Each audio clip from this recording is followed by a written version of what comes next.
Ziemas prieki visaktuālāk ir ziemas periodā, kad arī slidošanas iekštelpās ir pieprasītas. Gandrīz katru nedēļas nogali valmieriešiem ir iespēja doties uz Vidzemes olimpisko centru. Lai bērniem kopā ar vecākiem stundas garumā būtu iespēja mācīties slidot un jauki pavadīt laiku. Slidot gribētāji ierodas dažādos vecumos. Ir tādi, kur uz slidām kāp ļoti reti, un ir tādi, kas pieprot un nodarbojas biežāk. Bērniem grūtības sagādā slidu siešana, tādēļ vecākiem ir jāpalīdz, bet prieku sagādā pingvīni un slīdēšana pa ledu. Bērnu rīts ir īpašs, jo īpaši tiek sagaidīti mazie bērni, kur pingvīni viņus izkliedē un māca slidot. Tēja un cepumi ir speciāls našķis tieši bērnu rītos. Sveiks bērnu rītā! Tu pirmo reizi uz ledus esi? Nē, esmu vēl.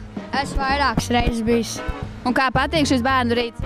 Ļoti forši patīk. Silta tēja arī var iedzert, paslidot var. Citos slidošanās nav tēja? Nē, nav, tikai bērnu rītā ir. Tad šis ir īpašs bērnu rīts, kad nāk un dzer tēju. Ko vēl šajā rītā var darīt? Es saku, slidot var. Ar pingvīni vēl ir. Var iemācīties vēl mazbērnu slidot. Skaidrs, un kā pašam patīk? Man patīk ļoti. Lai slidošana būtu interesantāka, regulāri tiek domāts par īpašām akcijām un dažādiem slidošanas veidiem.